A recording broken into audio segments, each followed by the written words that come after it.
This ZeroNow program is brought to you with the support of our founding partners. I'm just one person. Determined to bring us back to zero. I'm just one person. Determined to bring us back to zero. I am just one person. Determined to bring us back to zero. Now, at the leadership level on campuses, are there concerns about video analytics? Are there fears about Big Brother, for example, when it comes to facial recognition or other analytics? Bruce, I'd love to hear your thoughts on that. I mean, given that discussion you had last week, I mean, what are the fears that you're hearing about analytics? And so, the conference I attended last week, Ara, was the Big Ten, and represented. The Big Ten is actually, of course, many people don't know this, more than 10 universities. It's actually like 14. And really, it's more than that because Notre Dame's a part of that in some particular sports, but not all of them. So it's kind of funny. But there were probably 20 institutions there last week. And by and large, they're still frightened of analytics. They're probably not going to go to facial recognition anytime soon. Some, Indiana University is in an experimental stage. They're looking at it, how they could use it. It probably wouldn't be used anything for forensic evidence. It probably would be used more for access control, more for purchasing of, sports related or performing arts related tickets or things like this. I don't think they want to go to searching out people who could have burglarized the cars or sexually assaulted a person on the campus. I don't think they're going there yet. So, but facial recognition is not what it is on a Hollywood movie. We're not there yet, and we've got a ways to go. Not a great deal of ways to go, but we've got a ways to go, and it's a process. It's getting better every day, especially when you get to deep learning processing, which is really beyond artificial intelligence. That's going to help a lot, and Axis does have now some quality cameras that have DLPU built into it. We still run in AI and about everything, but you're going to have to. The evolution of it is still around the curve. Chief, are you ready for a Minority Report on your campus? Yeah. Well, I am, but others aren't, right? So, and I think it depends on who's making the request or trying to acquire it. Right now there's severe distrust in society of anybody that's in charge, but certainly of the police and security. And so if I'm looking as a police chief to acquire certain technology, it's looked at very differently than if student services is. And certainly within the legislature, the past couple of years have been that way. And I'll just talk real quick. License plate readers in Virginia, there was such a backlash over this for a while. It went to court hearings. Eventually, a judge overturned it, where law enforcement was being made so they couldn't put up license plate readers or use them. Now, everybody else in the world can get those, but they didn't want law enforcement to have this unregulated data. Well, a judge finally overturned that. I think it was last October. And the reason being is there's a Data Collection Act in Virginia that prohibits government from collecting data. So, by the way, keep that in mind if you're doing business in Virginia for a government agency. You may have something they're not allowed to collect. Okay, and but when you get to facial recognition, boy oh boy, it was banned by law in Virginia for. They let the state police have it, but they wouldn't allow local police or campus police have it. But that was finally overturned just less than 2 months ago. But they put a lot of regulations in there. And if you get the opportunity to look at it, a lot of it, if I was in the conversation with anybody, this would be the first place I go, because I don't want to pick up something that I can't use. And so it's Virginia Senate Bill 741, but there's 14 different, they regulated it. There's 14 different times or situations where police can use this. Everybody in the world can use it for anything else they want, but we can only use it for 14 different times. Reasonable suspicion of a crime, IDing people, terrorism, those sorts of things. if I bought that as the police department and then wanted to let our student services use it or others, I'm not sure that would be legal. And then they put these other stipulations in there. The facial recognition technology has to be reviewed by a state agency and have 98% true positives. Develop policy that has to be put out and approved publicly before its use. The law enforcement has to collect and maintain. It's 9 different data sets. Who used it? What were your hit rates? And put those publicly. And we're not allowed to use it for probable cause.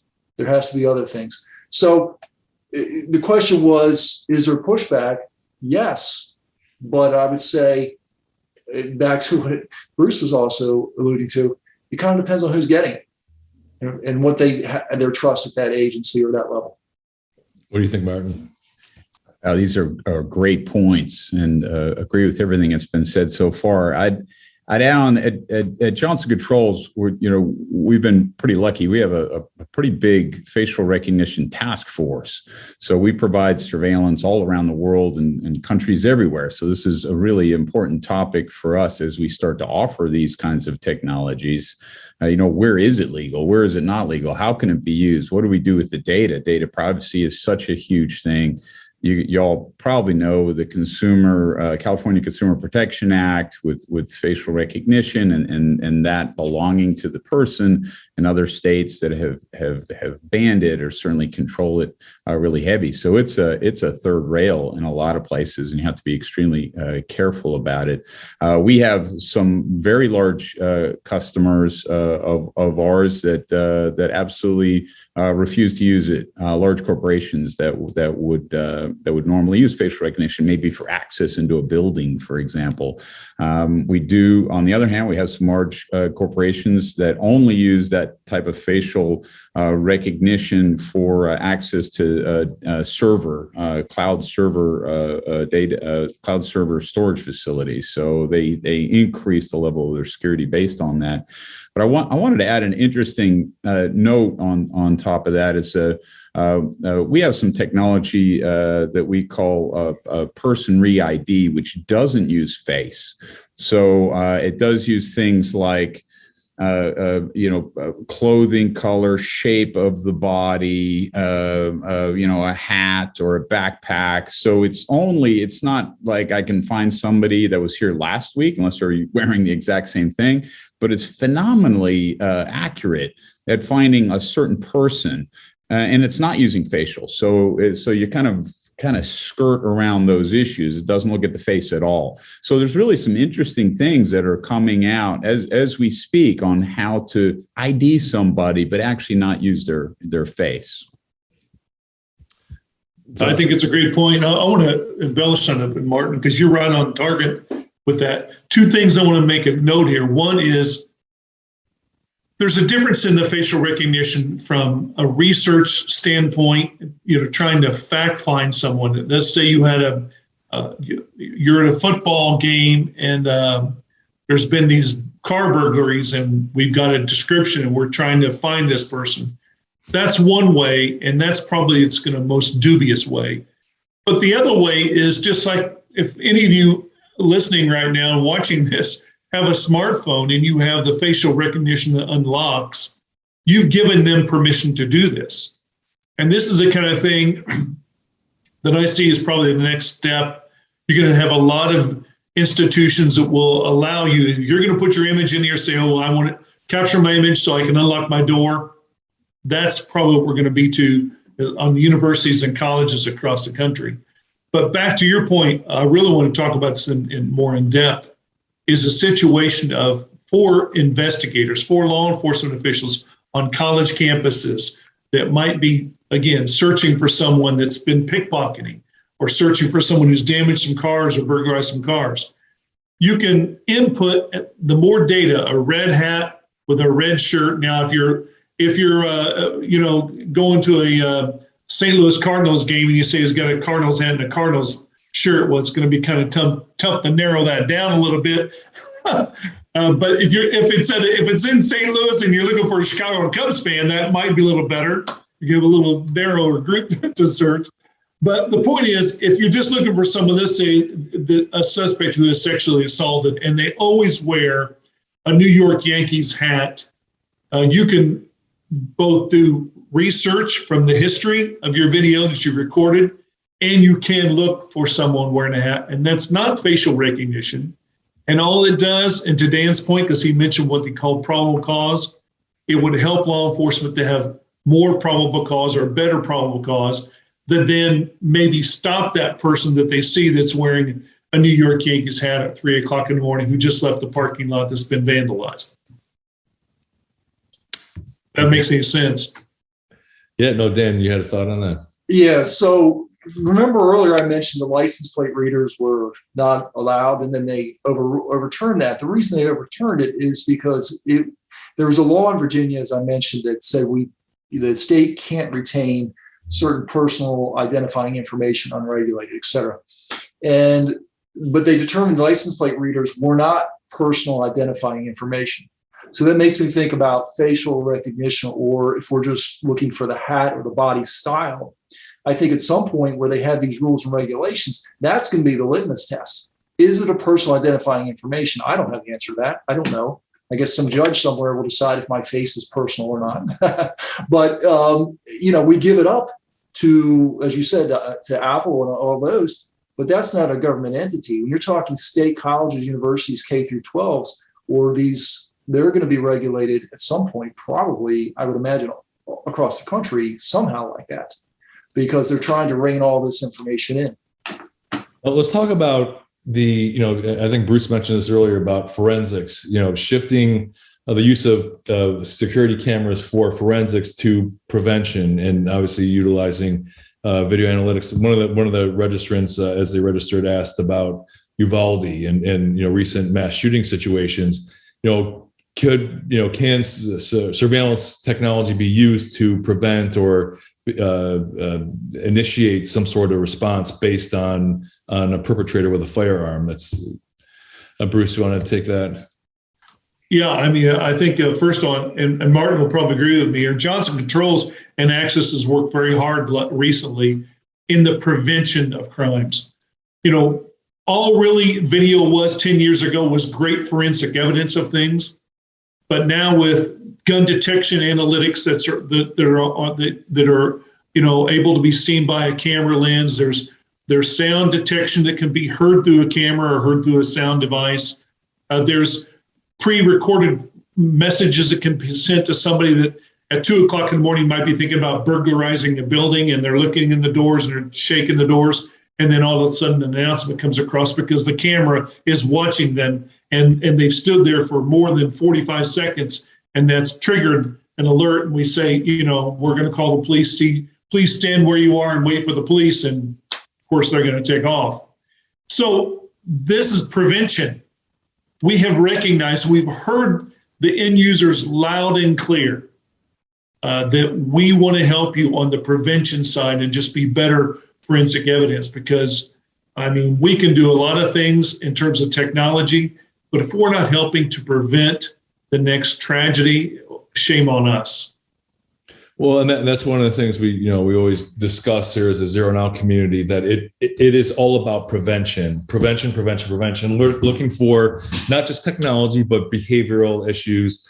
There are always warning signs, and yes, you could utilize technology to connect the dots in certain instances. But when prevention fails, how quickly can we respond to mitigate the scope of harm, and being able to detect the threat as early as possible, whether it's a firearm detection, you mentioned, Bruce, like an auditory, if there's an altercation, being able to detect that, or a vehicle that may be suspect arriving on a campus, but utilizing the technology to initiate that response as quickly as possible to mitigate the scope of harm is absolutely critical. But you're right. The conversation is really focused from emergency response to emergency prevention. How do we get ahead of this so we don't have to respond?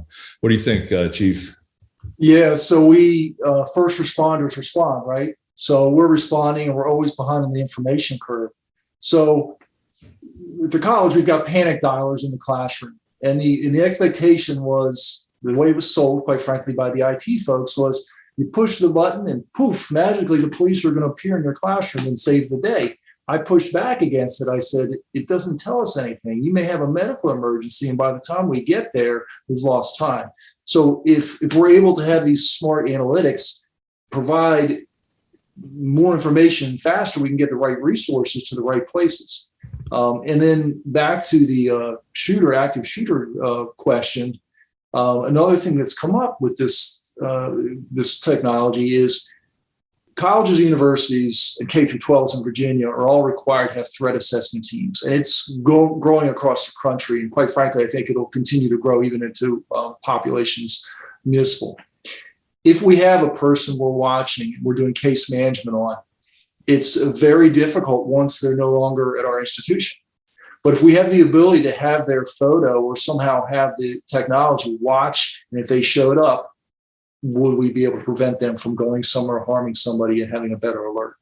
That is, one of the dreams of different people involved in threat assessment. Interesting. Go ahead, Marty. Yeah, that's a great point, Daniel, and I'm sure Bruce would concur that a bunch of those technologies, like, they've been used in retail for a long time. Where you're like, hey, I've got an important customer that shows up, and then someone gets notified, and you can look for bad actors, and if you can ID that person, and then you can set an alert and say, hey, this bad actor is back on campus or has walked in the building, and so there's definitely, as you know, there's some ways to deal with that, and I want to comment on what you said about prevention, and certainly back up what Bruce said. We really are, as manufacturers on the technology side, if we talk about prevention, ultimately we have mental health issues and all these things. If we can stop there, that would be awesome. But if we're past that, how can we as technology providers provide solutions that can stop something bad before it happens? And Bruce used this good example of the speaker, and we've used those technologies with Access Together many times. And some of the things this topic is future of surveillance. I want to talk to you about some interesting things we're working on, and it's nothing. It certainly fits in this idea of AI and intelligence. And we can maybe go back to that topic, but we at Johnson Controls believe in a future that's really driven towards automation, prevention, automation, and a lot of that will be driven by rules engines. And we're all pretty familiar with what a rules engine is. Rules engine pretty simply is, if something happens, then do that. And that's your simplest rule engine, kind of a left to right rules engine. So, if I see a person carrying a weapon in the parking lot, then send an alert to somebody, or lock down the front door, or lock down all the doors, or call the police, or send a video to the security manager. So that's a vision we're pushing towards at Johnson Controls, is how to add in these easy to use rules engines. So you don't have to be a computer programmer. Anyone who's responsible for safety in any workplace or any campus can say, hey, here's my rules. If this happens, then please do that. So that's one thing that you'll see coming out of Johnson Controls, and certainly working with Access as well coming in a fairly near future. No, that's great, and you brought up an important point, Martin. About interoperability, right? The different technologies working and automating the workflows. What happens? You don't have, like we mentioned before, when prevention fails, now we need to respond and mitigate the scope of harm. So at that point, once the clock starts ticking, you're down to every single second. So if you can, once a threat is detected, whatever, and if it, using a panic button, Chief, or video analytics or some other initiation point, whether it's a human initiated or autonomously initiated, being able to initiate that first series of responses instantaneously is critical. If you're able to, let's say that a threat is detected outside of school, you're able to lock the doors with the access control systems, notify people inside the building, summon law enforcement, summon EMT, make the public aware, hey, listen, we are under lockdown. Do not come to the school. Parents, stay home. We're aware of the situation. If you're able to initiate that within a matter of seconds of detecting a threat, that can make a difference in the outcome. But that's what we're talking about here. That's really where we're headed. And it's not, Johnson Controls and Axis and OmniAlert and all these different technologies. How do the technologies, that's what we're doing with ZeroNow, is how do we connect it, how do we make sure the technologies work together to achieve that common goal, that common outcome of getting to zero harm by reducing the time to respond and getting a head start on that response. What do you think, Bruce? Well, I think it's fair to mention that first of all, you have higher ed institutions and you have K-12 institutions, and they are different. I mean, the first big difference is higher ed, you're adult learners. I mean, and that means a lot. It means that they are in control. They can decide to do things that K-12 learners can't. They need parents to make some decisions for them. But I think it's even more important to say, and for us to recognize, I mean, all three of us panelists here recognize that an active assailant is rare in this country. As bad as we've had it, gentlemen, and we all know this, and anyone listening, it's been a bad last 10 years in this country with active assailants. Don't get me wrong, I'm not downplaying it. It's still probably not the problem in the K-12 world they're most worried about. It's still bullying. It's still just face-to-face fights in the hallway.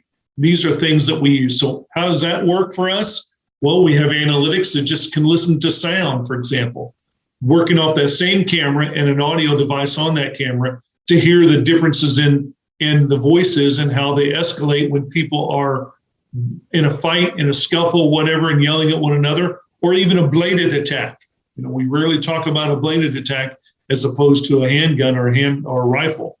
So we and all of us in this world are still thinking about all the different problems that we have, and we're still trying to work towards prevention in all the different levels, recognizing that yes, active assailant gets a lot of news, and it's justifiably so. One death is far too many, but we do also recognize there's a lot of other things that good security professionals in K-12 and higher ed and administrators deal with every day, that they can still use video surveillance and video analytics to help solve those issues. Yep, no doubt. Dan. Yeah, I just want to back up Bruce 100%. It certainly is what gets people to the table. It's terrible that that's what gets it. But we've seen it time and again, it's the active assailant. But the day-to-day odds or other crimes or other issues occurring. And so a lot of times in my experience, as these technologies come forward, it's all about the shooter or that active assailant. And having the technologies be more flexible or adapted to these other things, I think is a very practical approach. It really is. There has to be interoperability, especially in the world of IoT. I mean, everything's going to be connected to an IP address. Martin. Dan, I have a question for you, and fits right along with that topic. And I think Bruce brought up something important. Certainly, the assailant with a rifle or a gun is such a horrible thing. When you were leading your team there, I mean, what were the most common things? I mean, was it scuffles in the hallway? Was it? I mean, what were the things you're dealing with day to day? Yeah. So actually, that's a great question to put this in perspective. I would say, and I don't have data to support this beyond my own place and a few other conversations, but really with colleges and universities, you're talking about larcenies, vandalisms, sexual assaults. Those are your prime issues that get reported time and again. And when something occurs on a college or university, and I would dare say at a K through 12, it may not, if it was outside that environment of municipal law enforcement, they wouldn't even look at it or give it any attention, but everything's magnified. So we had a very intense discussion at my place for years about doors. This is a good example, I think, about, and they were building glass walls or facilities people, and everybody was so geared in for the active assailant. They're like, well, how can we hide behind a door that has glass in it? But yet we were having reports of sexual assaults behind these places where nobody could see. So where's the balance there? And that's the discussion we came back to, is what is the balance, and where do we really, what are the numbers we're looking at? Let's take this back. But it only takes that one big incident, high profile or close to home, it all just escalates right back to the active assailant discussion. Just want to remind our participants, if you have a question for our panelists, please hit there's a Q&A button at the bottom of your screen. We'll take some of those questions in a few here. We'll also answer some of the questions that came in from the registrations. Now, getting to the technology side of things, Bruce, this is for you. What is the difference between edge and server analytics? We're talking about the technology behind the surveillance cameras. So what's the difference? What should the participants know about that to have a foundational understanding? Well, the simple answer, first of all, for the end user's perspective is really nothing. But from the technological standpoint, which would mean something, is an edge analytic is an analytic that's actually built into the camera. It's able to see. It's like your eyeball. It's like, okay, your eyeball sees it and your mind has to process it. Okay, what if it was, and that's pretty instantaneous, right? I mean, we know it's very fast with you and I. I don't think analytics have got that fast. Well, maybe they have, but that's another discussion for another day. But think of it from just getting from the eye to the brain and the distance. So now the brain is a server. So it takes a second just to process that. You might lose a little bit. Where you really lose is that camera can see it more vividly and make a determination of what it's seeing, whether it's a gun detection analytic or whether it's a loitering analytic or movement analytic, as opposed to then it has to go through the system. Of course, it's very fast, but still there is a little loss there. And then the big thing is maybe you have an image you're trying to see that's too far off really for that camera and it's struggling. The analytic on the edge would work probably better than once it gets back to the server and has to be calculated and figured out what it is. That's really all the difference. So from the end user's perspective, they're still getting the same result, is how efficient is it? And that really comes down to what Dan has talked, well, Dan and Martin both kind of talked about this, about, the fear that we have is, well, what about the reliability? Well, okay, we think all of us think it's pretty doggone reliable. However, we know it's probably even more reliable if it's on the edge of the camera, built into the camera, as opposed to something that's resting and has to be reviewed on the server. Now, when you talk about server, are you talking about on the actual network, on the LAN, or are you talking about in the cloud? It could be both, actually. Yes, it's going to go through networking to get there. So it's going to come from that camera. It's going to follow a coax, or it's going to follow a Cat6 cable or some other type of cabling system, getting to a switch, getting to a server. It's going to be sent, yes. But whether it's going to the cloud and being read there and sent back to the end user for their review, or whether it's going to a server that's built someplace in the building and it's being sent to the end user to be reviewed, that's really the difference. It's all very fast. We all know it's very fast. It's just about maybe this could be something that, to Dan's point, could be a way that could resolve some of the issues that the senior leadership might have about it. So, well, this is edge analytics. It's coming right off the camera. It's seeing it at the best it could possibly see. And that just might take some of the anxiety some of the angst that a senior leader might have and saying, so this is coming right off the camera. Yes, I like that idea. That's a good idea. Coming right off the camera. It's exactly what that camera sees. Yes. And so, Martin, I think you might have a little background on cloud-based video management, video analytics. I mean, how reliable is cloud-based? I mean, because you're going from the camera through the local area network to the WAN. How reliable is it? Does a bandwidth support video analytics in the cloud? Yeah, it's a great question. I think Bruce had some wonderful comments about the edge and servers or on-prem, devices like NVRs. We've been selling cloud-based analytics as part of our solution for, probably 10 years now. And I do want to, and I don't want to get too technical here. And I know that for some people, they're thinking about cost. They have existing infrastructure. You get worried about bandwidth using the cloud. And we offer two basic analytics for our cloud today. There's a big range of analytics, but the two most common ones are people detection and vehicle detection, and we can do that extremely quickly and very reliably using the cloud. We actually take small images, send those to the cloud, process them, and it comes back rather quickly with very limited latency. Now, we're not processing a large image. We're not sending a huge HD video up to the cloud and maybe getting the kind of detailed analytics you'd get if you wanted to try to do maybe crowd formation or facial recognition or people re-ID. Some of those things may not be as efficient in the cloud because you do have to get data up to the cloud to process it. But there are some analytics that are very efficient up there. And even interesting enough, I mean, the Axis cameras are phenomenal, as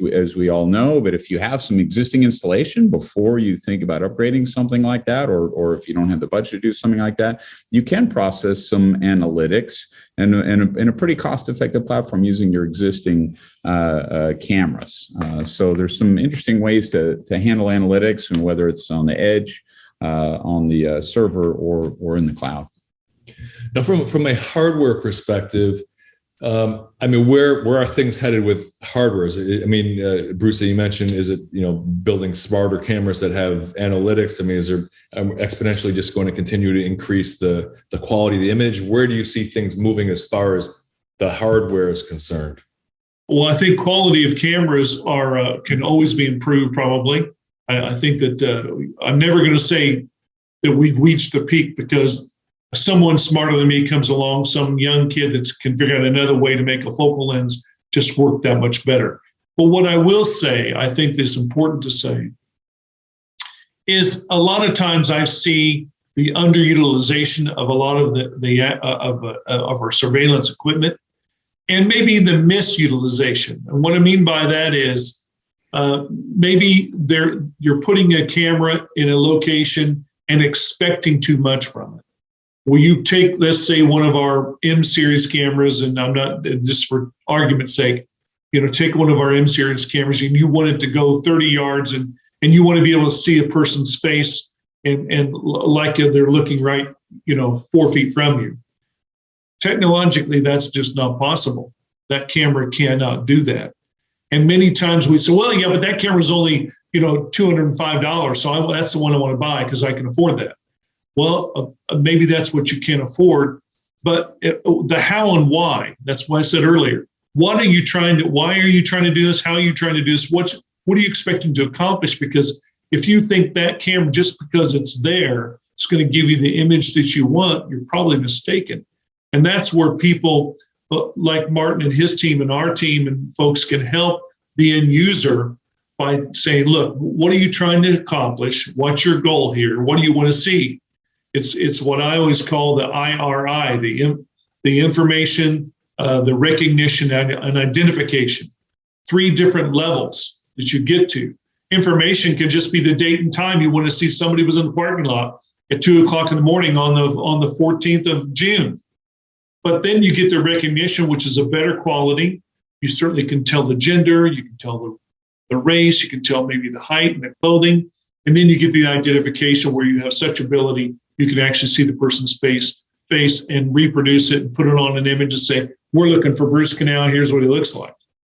So that's the kind of stuff we try to help you with as an end user, to figure out what do you need, because you can't just put a camera in a hallway and say, okay, I got one down here and it's a 40-yard hallway, and expect to be able to see somebody down at the end that's perpetrating an offense.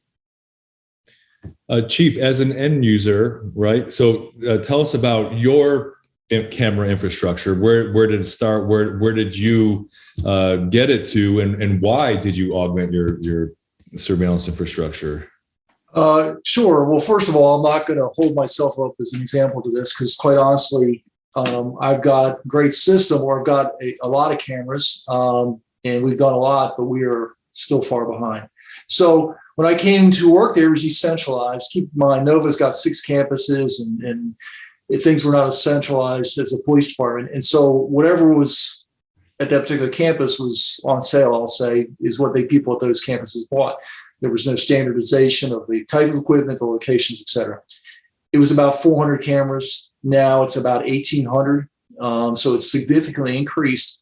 But of course, as that's increased, the upkeep, the refresh, if you will, I've tried to establish a refresh program and convince the college that I need a certain budget. I've failed, by the way, in that, but I'm still working it.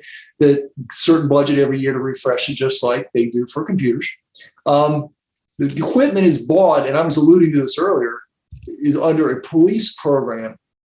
And therefore, there's a different set of rules on how it can be used and what it can be used for. And so, for instance, where I am, there's at least 3 different sets of video being established by the college. There's the police video system, which is the most pervasive. And we control, and I cut off access to everybody except my officers. And I do allow some other access at times for things. The IT people have to have surveillance in their IT closet. It's state rules, so they say. I require that. And then there's the testing centers where they want to check to see if people are cheating on tests and this different things. And actually, there's a 4th now. They're putting hybrid in classrooms so they can do hybrid instruction. Which, by the way, as a chief, if I had tried to propose putting cameras in the classroom a few years ago, they'd have laughed at me. And now they got cameras. So I just keep my mouth shut. At some point, I'll figure out how to get access. Right. But controlling that and maintaining how I use it is by law. There's different FOIA requirements. So mine are maintained through evidentiary controls. These other ones are just whatever the IT rules, or if there is a policy, a lot of times there isn't for places. We do use it for inclement weather. So back to the technology being smart. So Nova's 6 different campuses. One of them is way out in by the mountains, and the others in by Washington, D.C. You can have 2 completely different weather events, and we're monitoring all of these and using our cameras to try to watch what the real-time conditions are. So analytics to tell us, because I've got a person who uses it. The security guard runs out, and the dispatcher looks at the live video, and they say, "Hey, we got about 1.5 inches of snow," and they put it in a spreadsheet and they capture pictures for me. Of course, it can be done better than that. I would say one of the most important things, and if folks listening to this are able to do this, if they haven't, one of the most important improvements we made was making our videos part of the building standards. So facilities was doing capital improvement projects. It has to go before the state. It takes years to design and budgeted and renovations. And then we'd come running afterwards and say, we need our cameras. And then they'd say, what's your budget? Working closely with the facilities department and others, we build that now as part of the standards, where it's now budgeted by the state as part of the original request. And where they're going to go and where the lines are going to be run and all these other things that have to occur. That for us was a game changer because we would be constantly, as we talked about earlier, at battle. And the IT also is included as part of that. That makes sense to build it in part of the capital project. I mean, it's part of the infrastructure of the physical building, like plumbing and electricity and the walls. I mean, that's really where we're can imagine thinking that in 1984, but here we are in 2022. And so do you have people watching the cameras? How do people stay on top of what's happening on the cameras? Yeah. So I have a dispatch center that runs 24/7, and I have my officers all have the ability to watch it at any time they want. But let's face it, staffing is never where it needs to be for security and police. So I don't want them sitting just watching cameras, plus the eye fatigue and things. Now, if they're there by themselves or it's limited, they can certainly watch their campuses. We run video live in our dispatch center, but they're doing other things that's running here and off to their side. They can look at it. So we do not do live monitoring. It's an after the event kind of issue, unless we have a reason to watch. I'm familiar with another university nearby who has people watching it all the time. I just don't have the ability and the staff to do that. I don't know if it's universal, but this comes into it real quick. I was talking to some chiefs and stuff, college universities. The percentage of our budget, this is a dollar and cents question a lot of times. 90% of our budget nowadays ish is towards staffing. So what does that leave us for buying this other equipment, buying this technology. I don't want to give up people to get this. So that dollar and cents discussion, cost benefit analysis is very critical. And we're also at a point we can't afford to lose anybody. And Martin, I'll start. So, what would you say? Like, let's say, like a future monitoring station. Let's say you do have a staff that is utilizing video analytics, and you have, instead of watching, 500 cameras, tiny little squares, you utilize video analytics with artificial intelligence to pop up potential threats. Is this a legitimate altercation in the parking lot? Is this an accident or whatever it is? But whatever those analytics are, or is this a crowd gathering in a certain area that comes up on the screen that you can then focus that based on targeted analytics? So you do, a single person has the ability to do what 500 people would be able to do. What are your thoughts on that, Marty? I know you've got some thoughts on this topic. Yeah, well, just what you outlined, Ara, is spot on. We have some technologies, and there are some similar things that exist today. We have technologies today, for example, that'll only pop up video if motion is detected or a person or a vehicle is detected in a certain area to help a SOC, a security operations center, only deal with things that are happening as they're happening. I did want to take one step backwards. The question was about hardware, and I'll cover this really quickly. And I think it's Dan was talking about, it's dollars and cents and a cost analysis on these types of solutions. And two trends that I see for the future of surveillance. One is cloud connected devices. So Bruce talked a lot about intelligence on the edge, and the edge is really a camera. And the edge could be things like a door controller, a smart lock, a whole bunch of things. When I mean edge, I mean Johnson Controls, for example, in the last 10 years sold over $1 billion worth of on-prem servers for surveillance. I mean, that's a lot. Now imagine you're like, okay, what if we can eliminate that? How can we just use the camera that talks straight to the cloud? So a lot of the management, a lot of that intelligence in the cloud, a lot of management our intelligence on the edge, a lot of management in the cloud. And that's where we see a lot of this future for surveillance going. And it's better for the environment. It's more cost effective. And has a lot of advantages, and we see that as really where the future is going for surveillance. And one other thing, which is a business model question, and we're talking a lot about technology today, and technology is awesome. I love technology, and we're all thinking, how do we make technology better and better and better? But that's just one part of the thing. We had plenty of comments in the thing here talking about cost, and Dan mentioned about cost and getting a budget not approved. So there are organizations out there who sell what we call security as a service. And everybody's familiar with SaaS, software as a service, things like that. So imagine now you're not buying a camera and then buying services or buying your video management software. You actually buy everything as an annual service, the camera, all of the access to the cameras, everything, all is an annual fee, for example. So that can help mitigate budget constraints, CapEx constraints, and we see that as part of the future as well. And some of the stuff we're doing today, certainly. Awesome. No, thanks, Martin. Let's take a couple questions that came online prior to this. David Rosansky asks, how do you see protecting the rights of individual privacy rights with the need for increased video surveillance needs? I mean, that's something we need to address as an industry. I mean, how do we address individual privacy rights? Does anyone have a thought on that? Well, let me jump in there, and Dan can probably give me more an end user response, but I'm going to give you more an opinion piece. I think in time, our country probably be more lenient about video surveillance. I mean, think about it. We still have in the K-12 and higher ed institutions, we still have a lot of baby boomers are the senior leadership and still in control. And we got the Gen Xers right behind them and the millennials behind that.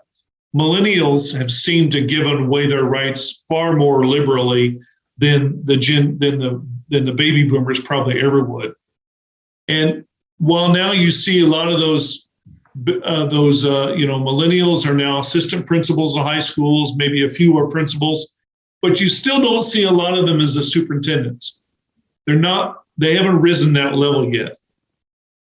So my opinion is that I think in time, when those millennials and then the Generation Y kids behind that get into decision-making roles where they're making these decisions, I just believe that they might be a little more lenient about their video surveillance. Maybe they're going to weigh it out and say, hey, we've been watching you every time you cross the street, downtown, whatever your city is, for years. So why not give it up and then let us be able to watch and protect you from someone who's going to pickpocket or put a gun in your face and ask for your wallet. That's what I just think it's going to move to. Well, and what's interesting, Bruce, is I think I mentioned this to you once before. A friend of mine is the president of a university out in Portland, Oregon, and they did a safety survey to the students. What can we do as a university to make you feel safer? And they were surprised, and so was I, about the number one security measure: add more cameras. Because this generation has been watched. There's cameras everywhere. Like with us, like I mentioned, 1984. Thinking, oh my Lord, I cannot even imagine the time where there's any cameras, watching us, and that's become the norm now. That's accepted. It's part of our culture. And like Dan mentioned, can you imagine putting a camera in the classroom before, if the chief of police wanted to do that? Heck no, that would not have happened. We have a couple more minutes, and there's a few more questions I definitely want to get in. We might have to do like a part 2 of this, because I think there's a whole different direction we need to also get into.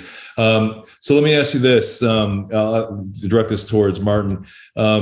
This is another pre-registered question. How has technology improved so that it can run itself and we would not need to hire an IT guy to run the system? Has technology gotten to the point where it can run itself? It will be autonomous at some point. What are your thoughts on that? Yeah, just from the fundamental management of connected devices, the cloud's been a godsend. So, hundreds of thousands of cameras all around the world managed by our cloud, but there's a lot of cloud solutions out there. So imagine now that if a camera goes down, if a vision is blurred, if there's some kind of a network connection problem, if video is not recording, if video is not being uploaded, we can have complete control over the IT aspects, including updating firmware to prevent cyber hacking. So there's a lot that Axis is doing, a lot of Johnson Controls, and most everybody is doing in the surveillance space. Once we have that cloud connectivity, when everything stays on-prem and it's not connected, then IT has got to be involved. Someone's got to keep updating that Windows server, and they got to keep checking the network, and they've got to, and they may or may not know if something stops working. We've all heard these horrible stories where a crime happens and the surveillance wasn't working. That's tragic, right? You're like, wow, we had a camera and it just wasn't recording. So a lot of that, we're not in Nirvana day yet, but we're certainly making great strides towards keeping a lot of that automated and making a much easier for IT to manage cyber, manage connectivity and performance of these systems. Definitely. Final thoughts, words of wisdom for our participants. We'll start with Bruce and go to Chief Dusseau. Real quickly, I'll just say, don't be afraid of the technology. Don't be afraid to talk to your integrators and your manufacturers and say, here's my pain points. Can you help me fix this? If you don't tell us what your pain points really are, what is most of concern, then we can't help you. But we are very strong in research and development, and we will try to come up with a solution if you just let us know what your problem is. Great. Thanks, Bruce. Chief. So I have a saying that my folks have gotten tired of hearing. Across the college, they've got tired of hearing it. I make it over and over again to make a point. Safety is a feeling. It's not a fact. So you mentioned the survey. What would make you feel safe? Right. Okay. It's all about how people feel. So what is safety really? Are you safe at any given time? It's all depending on it's a moving scale, isn't it?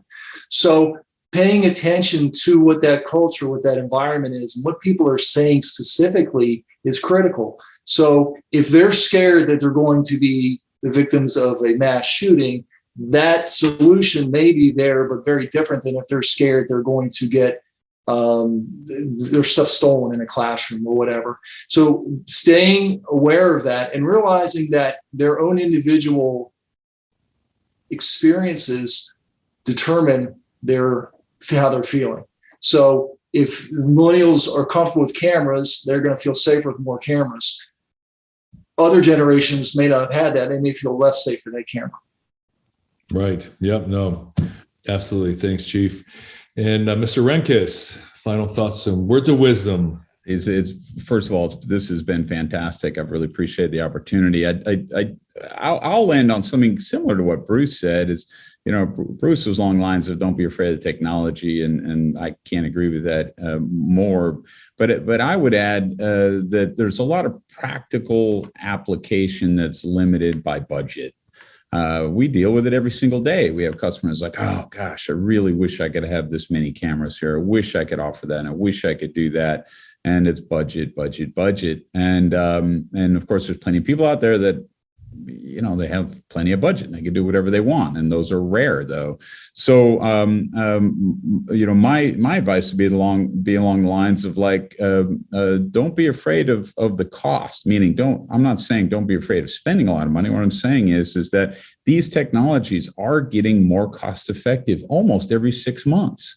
So what you may have looked at something a year ago and said, oh my God, there's no way we could afford that. But I'm telling you that the technology gets better, it gets faster, it gets cheaper, just like everything else. I mean, look at our phones, look at everything we have. It gets better, faster, cheaper, and it's happening at breakneck pace. And I know, you know, Bruce hopefully would agree with me on that. So don't be afraid of the price. Ask for it. Ask about it. Ask your integrator. Talk to your partners. Talk to other people, and evaluate it. You might be able to do a lot more than you think you can do. Absolutely. Yeah. And yep. Thanks, panelists. Appreciate it. And yeah, Brooke Barry asked if we would do a part 2 of this discussion. I think we'll plan on doing that. Just a couple of things before we wrap up. Like I mentioned, if you're interested in being part of this conversation, being part of this community, please visit ZeroNow.org and visit us. We will be in person at the Campus Safety Conference next week in Bethesda. And then at IACLEA, we've got a 30 by 30 ZeroNow experience at the IACLEA conference at the MGM in Las Vegas. So if you're attending IACLEA, please stop by and visit us and say hello, or Campus Safety next week. We'd love to see you. And wishing you all a great rest of the week. And we'll talk to you soon. Stay safe. Thanks, everyone.